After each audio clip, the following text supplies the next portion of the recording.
इस भयानक जंग के बीच खौफनाक साजिश का कच्चा चिट्ठा लेकर हाजिर हूं मैं, प्रशांत चुरहे।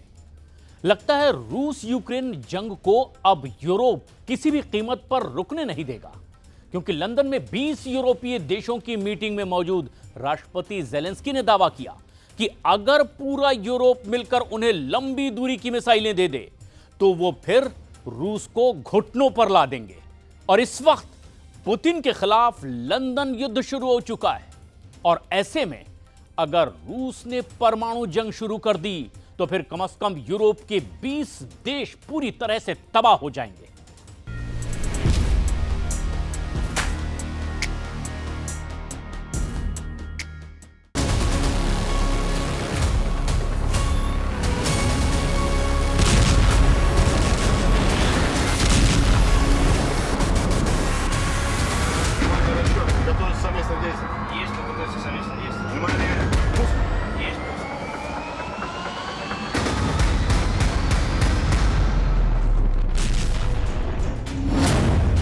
पुतिन के खिलाफ लंदन युद्ध, 20 देशों से सीधे हमले शुरू।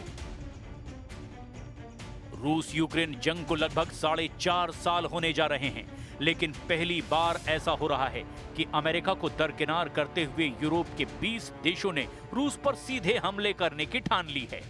ब्रिटेन की राजधानी लंदन में हुई मीटिंग में ब्रिटेन, फ्रांस, जर्मनी समेत 20 यूरोपीय देशों ने एक साथ ऐलान किया कि हम यूक्रेन का जंग में साथ देंगे।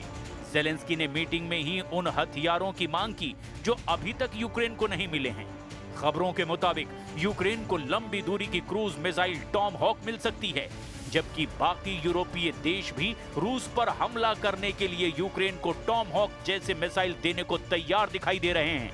हैरानी की बात तो ये है कि फ्रांस यूक्रेन को बड़ी संख्या में मिराज फाइटर देने जा रहा है, जबकि 4 दिन पहले ही स्वीडन यूक्रेन को 150 ग्रिपेन फाइटर जेट बेचने का ऐलान कर चुका है।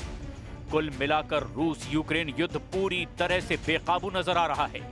जब से ट्रंप ने रूसी तेल कंपनियों पर भारी और सख्त प्रतिबंध लगाने का ऐलान किया है, उसके बाद से ही पुतिन ने बारूदी बयानों से ट्रंप की बोलती बंद कर दी है।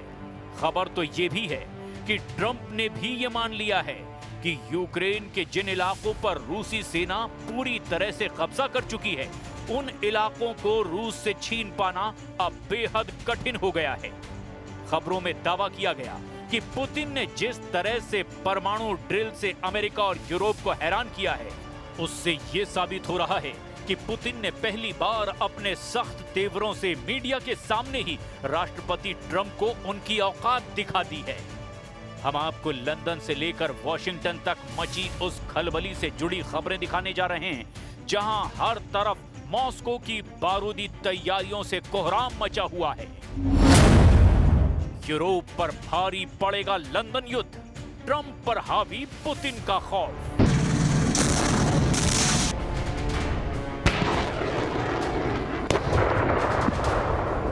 जिस वक्त लंदन में 20 यूरोपीय देशों के नेताओं के साथ Zelensky collision of the willing की मीटिंग कर रहे थे, ठीक उसी वक्त यूक्रेन के कम से कम 18 इलाकों पर रूस बेहद तूफानी हमले कर रहा था।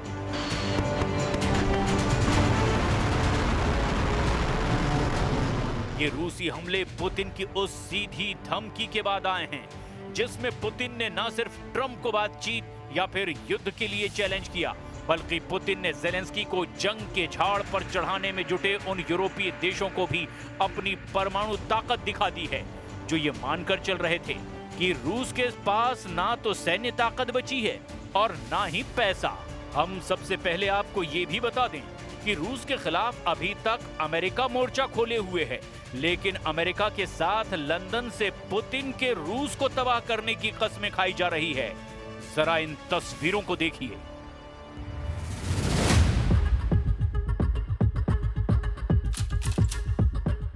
यूक्रेन के राष्ट्रपति ज़ेलेंस्की, ब्रिटेन के PM Keir Starmer, NATO chief mark रूटे और नीदरलैंड के प्रधानमंत्री डिक शूफ ने रूस और पुतिन के खिलाफ बेहद सख्त बयान और तैयारियों का ऐलान किया है।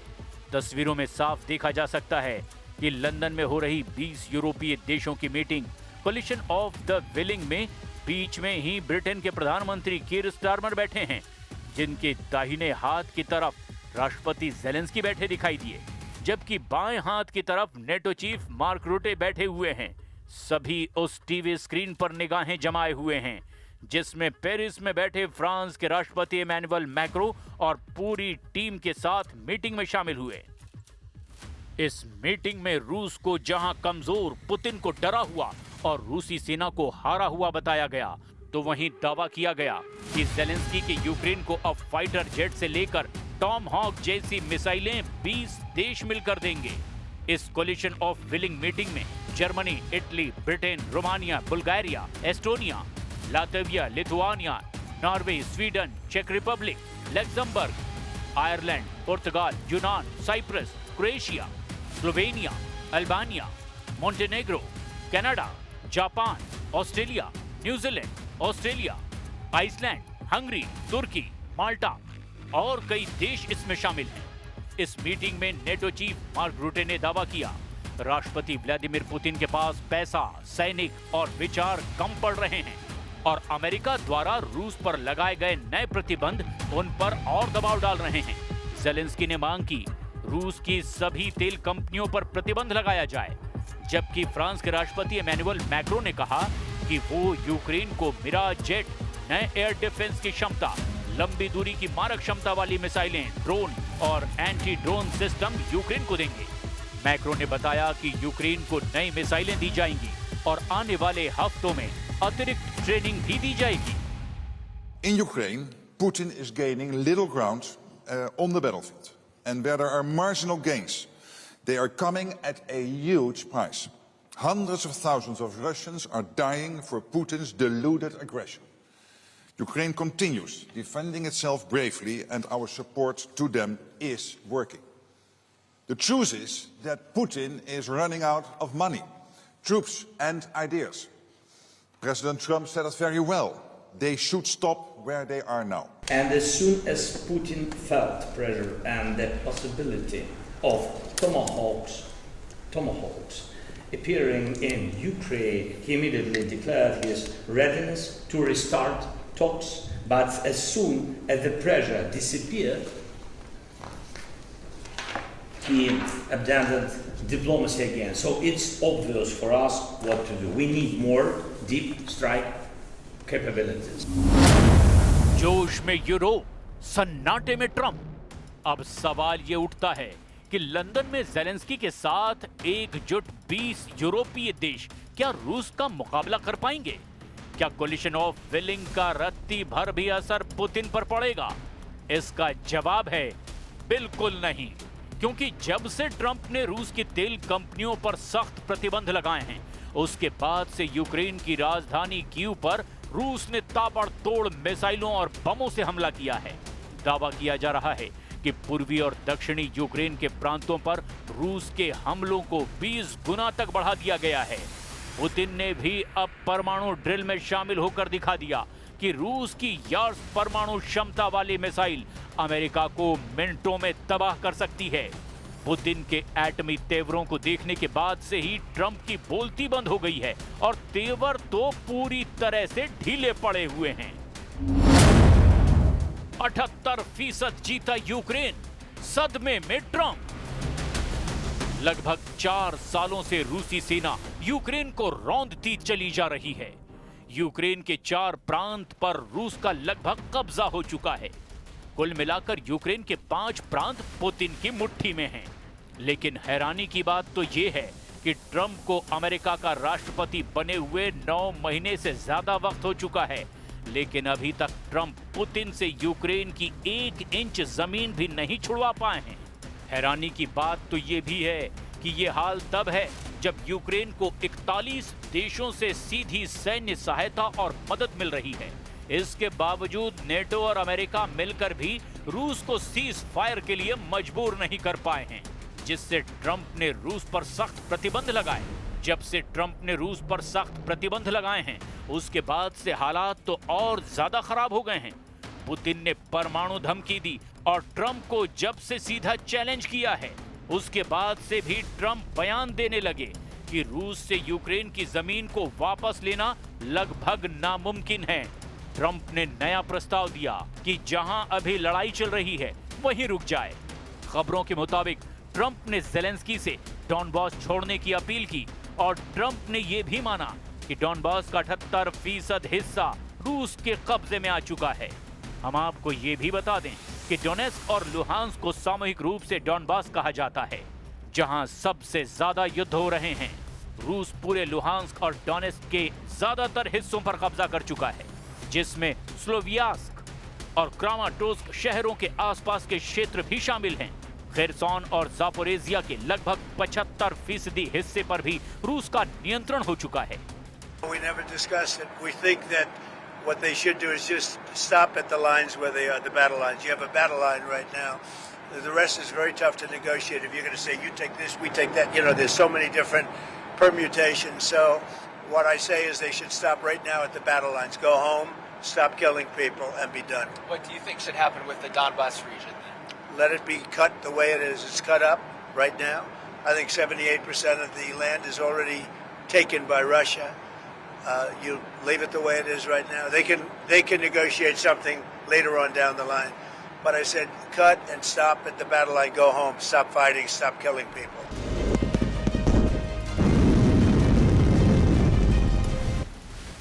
इधर दूसरी तरफ रूसी रक्षा मंत्रालय ने भी इस साल यूक्रेनी क्षेत्र के 4,714 वर्ग किलोमीटर पर कब्जा करने का दावा किया। वॉशिंगटन स्थित think tank institute for the study of war यानी ISW का अनुमान है कि रूसी दावों का वास्तविक आंकड़ा 3,434 वर्ग किलोमीटर के करीब है। रूस कब्जे का ज्यादा इलाका बता रहा है। खबर है कि 25 से 29 सितंबर के बीच रूसी सेनाओं ने निप्रोपेट्रोव्स्क में कलिनोवस्काय और एस्टेपोवाय और डोनेस्क में डिरिलोवो, मेस्कॉय, सेंड्रीगोलोवो और किरोवस्क पर कब्जा करने का दावा किया। रूस की सेना ने सितंबर में यूक्रेन के 447 वर्ग किलोमीटर यानी 172.6 वर्ग मील क्षेत्र पर कब्जा कर लिया। अमेरिका के युद्ध अध्ययन संस्थान के विश्लेषण से पता चला कि जुलाई में 634 वर्ग किलोमीटर इलाके पर कब्जा करने के बाद ये गति धीमी हो रही है। रूस ने ICBM और क्रूज मिसाइल टेस्ट सहित परमाणु अभ्यास से कोहराम मचा दिया है। रूसी रक्षा मंत्रालय ने रणनीतिक परमाणु बल अभ्यास के तहत ICBM प्रक्षेपण का फुटेज भी जारी किया। खुद राष्ट्रपति व्लादिमीर पुतिन ने इसका निर्देश दिया और इस परमाणु बल के अभ्यास को देखा। क्रेमलिन ने बताया कि ICBM और क्रूज मिसाइल टेस्ट पूरी तरह से कामयाब रहे। ये परमाणु ड्रिल ऐसे वक्त में हुई है जब पुतिन की ट्रंप के साथ होने वाली बैठक टल गई है। वहीं नेटो ने अपने परमाणु अभ्यासों के जरिए रूस को ताकत दिखाने की कोशिश की है, लेकिन रूस ने अपनी परमाणु फोर्स से बाजी पलट कर रख दी है। राष्ट्रपति व्लादिमीर पुतिन ने 22 अक्टूबर को रूस की न्यूक्लियर फोर्स के जमीन, समुद्र और हवा में किए गए परीक्षण की निगरानी की ताकि उनकी तैयारी और कमान संरचना को परखा जा सके।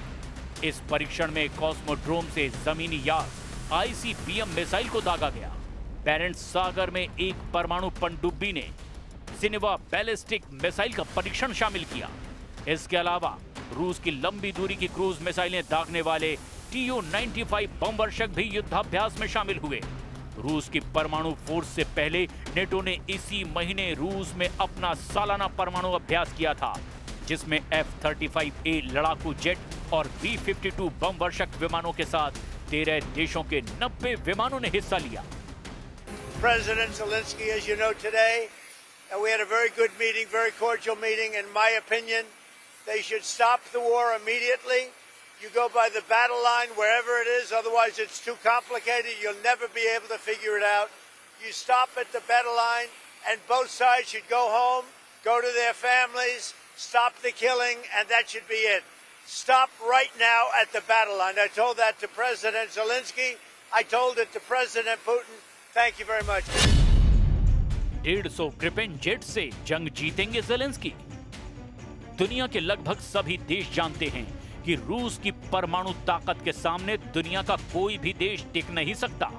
इसीलिए अमेरिका भी 3.5 सालों से रूस पर सीधा हमला करने की हिम्मत नहीं जुटा पाया। अगर देखा जाए तो पुतिन अब तक के युद्ध में बाजीगर ही साबित हो रहे हैं। जहां एक तरफ रूस यूक्रेन के 27% इलाके पर कब्जा कर चुका है, तो वहीं दूसरी तरफ अपनी परमाणु तैयारियों से नेटो, यूरोप और अमेरिका के होश उड़ा चुका है। आप इसी से अंदाजा लगा सकते हैं कि रूस को जहां चीन, ईरान और उत्तर कोरिया से सीधी जंगी मदद मिल रही है, यही वजह है कि अब ज़ेलेंस्की ने अमेरिका के साथ साथ यूरोपीय देशों से ऐसे फाइटर जेट खरीदने का मन बना लिया है जो रूस यूक्रेन जंग में गेम चेंजर साबित हो सकते हैं। ये तस्वीरें स्वीडन की है, जहां ज़ेलेंस्की फाइटर जेट ग्रिपेन खरीदने के लिए उतावले नजर आ रहे हैं। यूक्रेनी राष्ट्रपति व्लादिमीर ज़ेलेंस्की 22 अक्टूबर को स्वीडन में थे, जहां उन्होंने एक लेटर पर हस्ताक्षर किए, जिसके तहत यूक्रेन 150 ग्रिपेन लड़ाकू विमान खरीद सकता है और तब उनमें से एक में बैठने का उन्हें अवसर भी मिला। ज़ेलेंस्की ने दक्षिणी स्वीडन के लिंकोपिंग में स्वीडिश प्रधानमंत्री उल्फ क्रिस्टरसन से बातचीत की और ग्रिपेन लड़ाकू विमान बनाने वाली साब कंपनी का दौरा किया, जो JAS-39 ग्रिपेन लड़ाकू विमान, ग्लोबल आई निगरानी विमान, मिसाइल प्रणाली, टैंक रोधी पैदल सेना हथियार और दूसरे हथियार भी बनाती है। ज़ेलेंस्की ने MOU पर हस्ताक्षर कर दिए हैं। इसके तहत यूक्रेन आने वाले सालों में 150 तक advance Gripen E fighter jets खरीद सकता है। ये घोषणा यूक्रेन के राष्ट्रपति व्लादिमीर ज़ेलेंस्की की स्वीडन यात्रा के दौरान की गई, जहां उन्होंने स्वीडिश प्रधानमंत्री उल्फ क्रिस्टरसन से मुलाकात की थी। दोनों नेताओं ने स्वीडन के शहर लिंकोपिंग में इस समझौते पर दस्तखत किए। ग्रिपेन ई एक आधुनिक 4.5 जनरेशन का मल्टी रोल फाइटर जेट है, जो डिफेंसिव और ऑफेंसिव दोनों मिशनों को अंजाम देने में सक्षम है। यह हल्का और तेज विमान है। इसे मिट्योर मिसाइल जैसे आधुनिक हथियारों से लैस किया जा सकता है। ग्रिपेन ई वर्जन में नया शक्तिशाली इंजन, एडवांस रडार और बेहतर एवियोनिक्स सिस्टम दिया गया है। स्वीडिश वायुसेना ने भी इसे हाल ही में अपने बेड़े में शामिल किया है। राष्ट्रपति ज़ेलेंस्की का कहना है कि यूक्रेन कम से कम 100 ग्रिपेन जेट्स खरीदने की योजना बना रहा है। उन्होंने बताया कि यूक्रेनी पायलट्स पहले से ही स्वीडन में ग्रिपेन पर ट्रेनिंग शुरू कर चुके हैं। आगे उन्होंने कहा कि हमें पता है कि हम किसके खिलाफ लड़ रहे हैं और ग्रिपेन हमारे लिए दुनिया के सबसे बेहतरीन लड़ाकू विमानों में से एक है। वहीं स्वीडन के प्रधानमंत्री ने कहा, यह सबसे आधुनिक ग्रिपेन वर्जन है। इसकी प्रोडक्शन अभी लिमिटेड है। उन्होंने कहा कि पहली डिलीवरी अगले 3 सालों में शुरू हो सकती है। अब ऐसे हालातों में अगर रूस के खिलाफ 20 यूरोपीय देश मिलकर सीधी जंग में उतरेंगे, तो पुतिन निश्चित तौर पर ऐसा युद्ध करेंगे जो शायद दुनिया का आखिरी युद्ध साबित होगा। अमेरिका ने वेनेजुएला पर भयानक हमला शुरू कर दिया है। अमेरिकी नौसेना ने कैरेबियन सागर में जहाज को बम बरसा करके कुछ इस तरह से तबाह कर दिया है। अमेरिका ने दावा किया है कि ड्रग तस्करों का सफाया वो कर रहा है। वहीं वेनेजुएला के राष्ट्रपति निकोलस मादुरो ने रूस से मिली 5000 मिसाइलों से पलटवार शुरू कर दिया है और निकोलस मादुरो ने ट्रंप को धमकी दी है कि रूस से मिले हथियारों से वो अमेरिका को युद्ध में परास्त कर देंगे।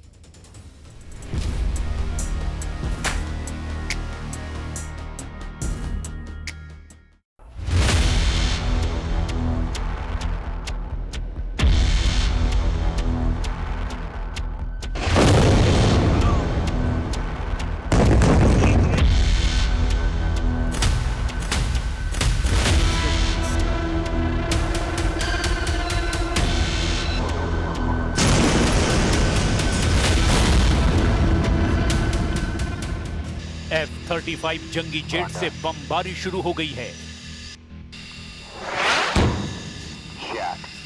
अमेरिका के समुद्री जंगी जहाज बारूद बरसाने लगे हैं। अमेरिका ने एक नया वॉर जोन दहला दिया है।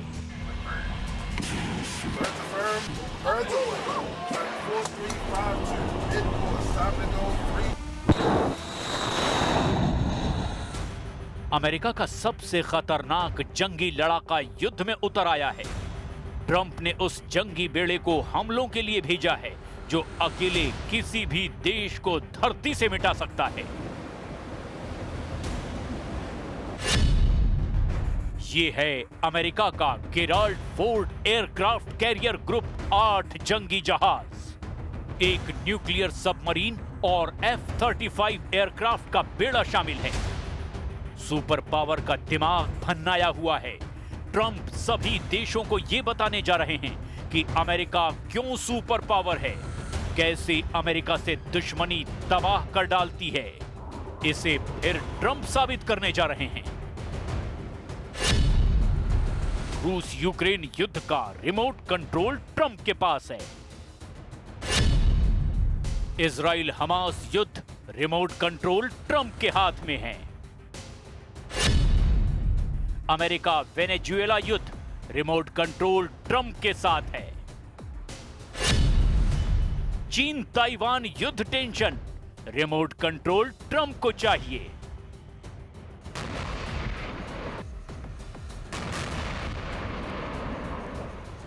दुनिया में जहां युद्ध है वहां अमेरिका का दखल है। रूस यूक्रेन युद्ध भयानक दौर में है। इजराइल हमास युद्ध मध्यम पड़ चुका है। अमेरिका वेनेजुएला युद्ध के मोड में है। चीन ताइवान की वॉर टेंशन खुद ट्रंप ने बढ़ा दी है। सभी वॉर जोन में खतरा एक जैसा है, क्योंकि सब जगह महाशक्तियों की टक्कर है। लेकिन सुपर पावर अमेरिका की चाल पर सब कुछ निर्भर है। अमेरिका का रुख कई मुल्कों की तकदीर तय करने जा रहा है। फिलहाल ट्रंप का सारा जोर वेनेजुएला फ्रंट पर है। जहां युद्ध का एक इशारा हो गया तो महायुद्ध भड़कने जा रहा है। अमेरिकी राष्ट्रपति डोनाल्ड ट्रंप ने लैटिन अमेरिका से ड्रग तस्करी रोकने के नाम पर सैन्य दबदबा बढ़ाने का ऐलान किया है।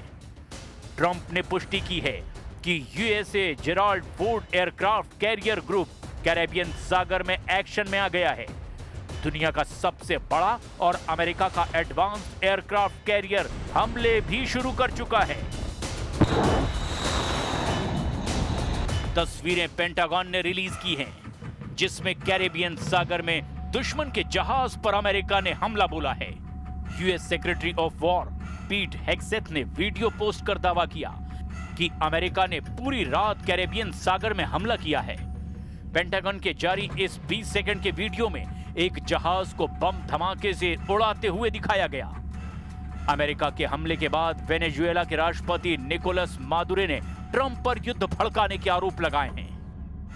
pueblo de los Estados Unidos lo sabe. Se están inventando una nueva guerra eterna. Prometieron que más nunca se metían en una guerra.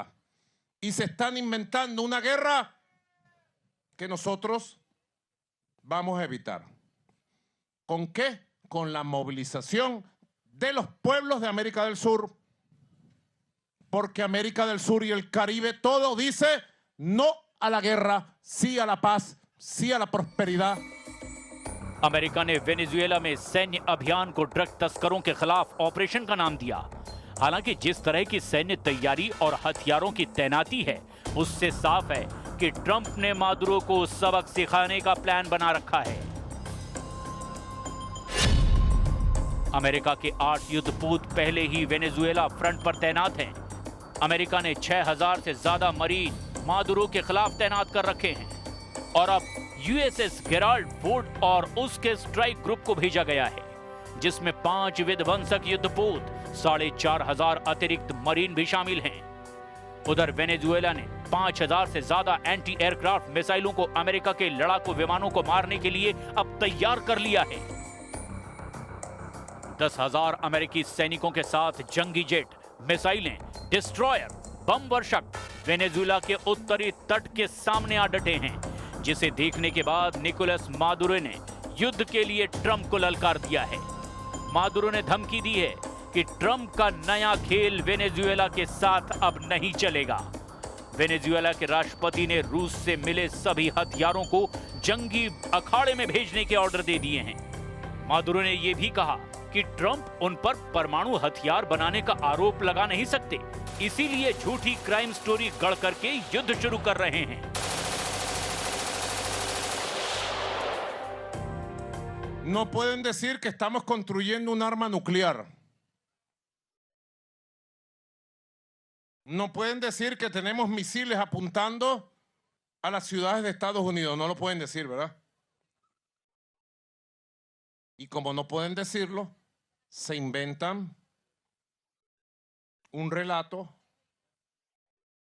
extravagante, vulgar, criminal y totalmente falso.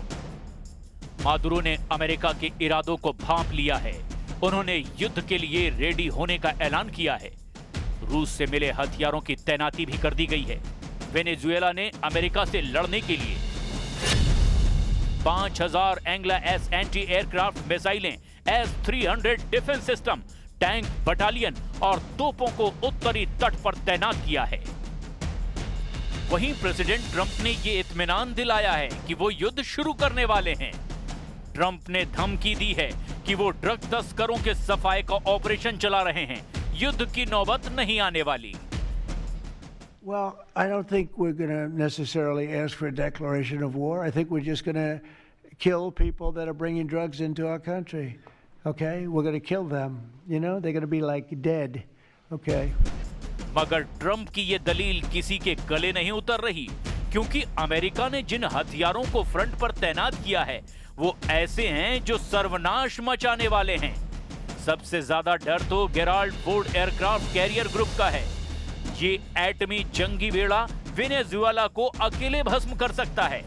हालांकि ट्रंप का वादा तो ये है कि वो लिमिटेड ऑपरेशन चलाकर drug फैक्ट्रियां और तस्करों को तबाह करने वाले हैं, जबकि मादुरो मानते हैं कि अमेरिका युद्ध भड़काकर उनके तख्ता पलट की कोशिश कर रहा है। ट्रंप लंबे वक्त से निकोलस मादुरो पर आरोप लगाते रहे हैं कि वो ड्रग तस्करों पर भी कार्रवाई नहीं कर रहे। ट्रंप का कहना है कि वेनेजुएला के ड्रग तस्कर अमेरिकी पीढ़ियों को नशे के जाल में फंसाकर बर्बाद करना चाहते हैं। ट्रंप ने 1 महीने में वेनेजुएला के कथित ड्रग तस्करों की नावों पर कैरेबियन सागर में ताबड़तोड़ मिसाइल हमले करवाए हैं। इस ऑपरेशन में अब तक 45 से ज्यादा तथाकथित ड्रग तस्कर मारे गए हैं। प्रेसिडेंट ट्रंप ने निकोलस मादुरो की गिरफ्तारी पर 5 करोड़ का इनाम तक रखा हुआ है। निकोलस को अमेरिका कितना बड़ा दुश्मन मानता है, ये उन पर रखे इनाम से ऐसे ही समझा जा सकता है कि सुपर पावर ने आतंकी आका ओसामा बिन लादेन के सिर पर रखे इनाम से 2 गुनी रकम मादुरो के लिए लगा रखी है।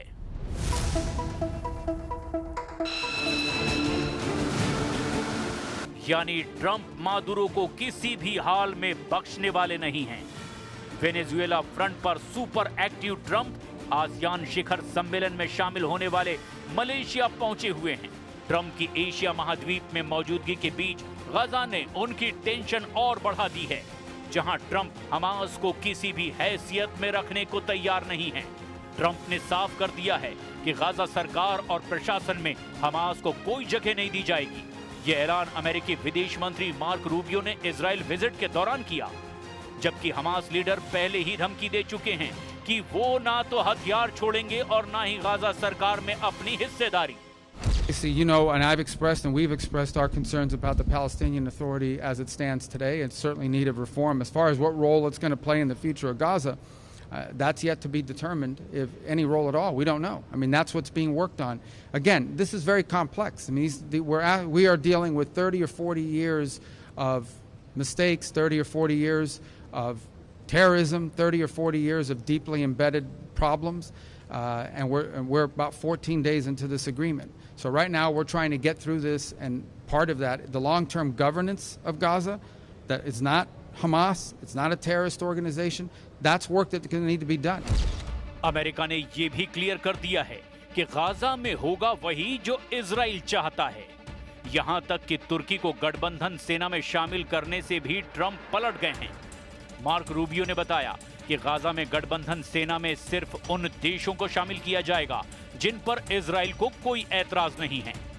We haven't formed that force yet, so there's still work going on. There's a lot of countries that are offered to do it. Obviously, as you put together this force, it'll have to be people that Israel's comfortable, or countries that Israel's comfortable with as well. We're not going to forget about the hostages. We push every single day, and we'll continue to push until the remains of every single hostage is returned. Work is going on. Even as I speak to you now, that's being pushed on. That's not something we're going to start talking about.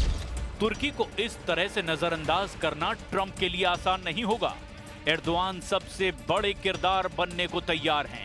लेकिन Netanyahu के विरोध से उनका खलीफा बनने का dream चकनाचूर होता जा रहा है। प्रेसिडेंट ट्रंप एर्दोआन की जगह कतर और मिस्र को तवज्जो दे रहे हैं, लेकिन हमास अपनी अलग ही बिसात बिछा रहा है। हमास ने अब बंधकों के शवों को लौटाने में लेट लतीफी शुरू कर दी है। हमास ने इजराइल के जिंदा 20 बंधकों को रिहा तो किया, लेकिन 28 बंधकों के शवों में से 13 के शव अब भी नहीं लौटाए हैं। इजराइल को शक है कि हमास ज्यादा से ज्यादा समय युद्ध की तैयारी में लगा रहा है। ट्रंप की पीस डील की ज्यादातर जरूरी बातों पर हमास अमल करने को तैयार नहीं है। जैसे मुर्दा बंधकों के शव लौटाने में हो रही देरी को हमास ने गाजा के खंडहर में तलाशी अभियान का बहाना बना रखा है। हमास मिलिट्री ने हथियार छोड़ने की जगह नई हथियारों का प्रोडक्शन बढ़ा दिया है। युद्ध समझौते के बाद हमास में लड़ाकों की भर्ती और तेज कर दी गई है। हमास ने अपने सुरंग नेटवर्क को फिर से एक्टिव करके हथियारों का वहां गोदाम बनाना शुरू कर दिया है। हमास के बारूदी कारखाने में गोला बारूद, रॉकेट, बम, आईडी सुरंग नेटवर्क में तेजी से पहुंचाए जा रहे हैं। हमास का तर्क है कि जब तक इजराइल अपने एटमी हथियारों को नहीं छोड़ता, वो हथियार नहीं छोड़ेगा। हमास ने ईरान के एटमी प्रोग्राम की वकालत की है। Israelis hand over the nuclear weapons inside the Zionist entity. Why is Iran being asked to hand over the nuclear weapon or the destruction of the nuclear weapon, and Israel, the Zionist entity, is not being asked to destroy the nuclear weapons it possesses? Hamas की इसी जिद ने Israel को युद्ध समझौते के बाद भी हमलों का लाइसेंस दे रखा है। शनिवार 25 अक्टूबर को सेंट्रल गाजा पट्टी में इजरायली आर्मी की गोलियों की तड़तड़ाहट सुनाई दी है। इजरायली मिलिट्री ने दक्षिणी गाजा पट्टी में खान यूनिस के दक्षिण पूर्व में रिहायशी इमारतों पर बमबारी भी की। इजरायली आर्टिलरी से देर अल बला के पूर्वी इलाकों में भी गोलाबारी की खबरें हैं। ये हमले तब हो रहे हैं जब अमेरिका ने गाजा में ड्रोन से सर्विलांस करने की जानकारी दी है। अमेरिका ने गाजा पट्टी पर सर्विलांस ड्रोन तैनात कर रखे हैं, जिससे ये पक्का किया जा सके कि इजराइल और हमास सीज फायर का पालन कर रहे हैं या नहीं। अमेरिका की निगरानी के बावजूद इजराइल हमास युद्ध को भड़काने के मौके तलाश रहे हैं। इसकी वजह वेस्ट बैंक पर नेतन्याहू का स्टैंड है। इजराइल वेस्ट बैंक पर टोटल कंट्रोल का कदम उठा चुका है, जिसका भारी विरोध हुआ। मुस्लिम देशों के संगठनों ने साझा बयान जारी करके नेतन्याहू को धमकी दी है। तुर्की भी ये चाहता है कि वेस्ट बैंक में इजराइल गलत कदम उठाए, जिससे उसे हमले का मौका मिले। जबकि ट्रंप खाड़ी की जगह अब अपना पूरा फोकस चीन के खिलाफ कर चुके हैं। एशिया महाद्वीप में ट्रंप की दमदार एंट्री से अब चीन ताइवान टेंशन और हाई हो गई है। अब प्रेसिडेंट ट्रंप ने चीन को बहुत बुरी तरह से भड़का दिया है। ट्रंप ने शी जिनपिंग के सामने ताइवान और हांगकांग के मुद्दे को उछालने का वायदा किया है और प्रेसिडेंट ट्रंप ने अब चीन को धमकी दे दी है कि वो रूस यूक्रेन युद्ध में पुतिन का साथ देना बंद कर दें। वहीं चीन ने पुतिन और किम के साथ में एटमी गठबंधन करके सुपर पावर पर जबरदस्त पलटवार करने का प्लान तैयार कर लिया है।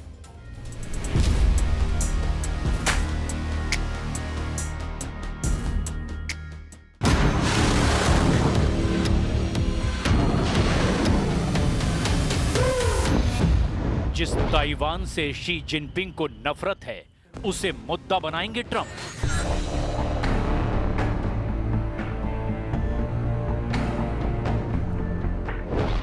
जिस क्रांतिवीर को जिंदा नहीं देखना चाहते शी जिनपिंग, उसे रिहा करवाएंगे ट्रंप।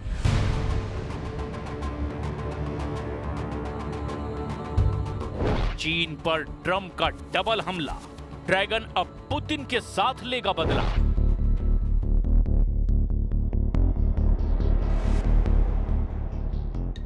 ट्रंप से सिर्फ दो दुश्मन नहीं संभल रहे, एक पुतिन, दूसरे शी जिनपिंग। लेकिन अब सुपर पावर ने टॉप गियर लगा दिया है। चीन की दुखती दुम पर ट्रंप ने कसकर पैर रख दिया है। प्रेसिडेंट ट्रंप ने शी जिनपिंग का दिमाग खराब करने वाला बयान दे डाला है। अब अगर उन्होंने जो दावा किया है उस पर अड़ गए तो चीन अमेरिका का युद्ध रोके नहीं रुकेगा। पहले ट्रंप की बात ही सुन लीजिए। Well, I'll be talking about Taiwan. Won't be going there, but I'll be talking about it. Won't be too far away. Lot of respect for Taiwan. Taiwan के लिए ट्रंप की इज्जत चीन की चीखें निकालने वाली साबित हुई है। हालांकि ट्रंप यहीं तक नहीं रुके, उन्होंने हांगकांग की डरावनी हकीकत पर भी पड़ी धूल साफ कर दी है। On my list, I'm going to ask. Look, they're big enemies, so we'll see what happens. You know, Jimmy Lai, and President Xi are big enemies, but it's been a long time, and it'll be on my list. Taiwan और Hong Kong चीन का सिरदर्द है। Taiwan जो खुद को कभी भी चीन का हिस्सा मानने को तैयार नहीं, वहीं हांगकांग में भी चीन विरोधी आंदोलन होते आए हैं। जिन जिमेलाई की रिहाई की मांग ट्रंप कर रहे हैं, उन्हें बीजिंग की तानाशाही का सबसे बड़ा विरोधी कहा जाता है। ताइवान और हांगकांग को तूल देकर ट्रंप ने जहरीले ड्रैगन के बिल में हाथ डाल दिया है, मगर उनका यह कदम अमेरिका विरोधी तिकड़ी पर पलटवार भी कहा जा रहा है। सितंबर 2025 में जिनपिंग ने डोनाल्ड ट्रंप को अपनी ताकत का एहसास कराया था, इसीलिए अमेरिका को टक्कर देने के लिए ये तिकड़ी चीन में इकट्ठा हुई है। चीन के राष्ट्रपति शी जिनपिंग के साथ रूस के राष्ट्रपति व्लादिमीर पुतिन और उत्तर कोरिया के शासक किम जोंग उन भी हैं। डोनाल्ड ट्रंप के खिलाफ ट्रिपल फ्रंट खोल दिया गया है। इसे ट्रंप पर बहुत बड़ा सितम ढाने का सिग्नल माना जा रहा है। 2025 का सबसे बड़ा मोर्चा बीजिंग में रूप ले चुका है। ट्रंप को घेरने के लिए रूस, चीन और उत्तर कोरिया अब तैयार हैं। अमेरिका के खिलाफ सबसे बड़ा प्लान समझने की भी बहुत जरूरत है। यही बात अब डोनाल्ड ट्रंप को सता रही है। शंघाई सहयोग संगठन की शिखर वार्ता के दौरान चीन और रूस की द्विपक्षीय बैठक में पुतिन ने जिनपिंग को डिनर फ्रेंड कहा और बताया कि चीन और रूस के रिश्ते हाई लेवल के बन चुके हैं। Mr. Chairman, dear friend, both I and the entire Russian delegation are pleased to meet once again with our Chinese friends and colleagues. I thank you for the warm welcome extended to our entire delegation. Our close communication reflects the strategic nature of Russia-China relations, which are at an unprecedentedly high level. 2025 में ही रूस में हुई victory parade में Xi Jinping शामिल हुए थे। Moscow के red square पर जिनपिंग और पुतिन दोनों साथ साथ खड़े नजर आए। अब पुतिन यही ताकत जिनपिंग को देना चाहते हैं और बीजिंग की सालाना परेड ये मौका बनी है। इस परेड के बारे में कुछ बातें भी जान लीजिए।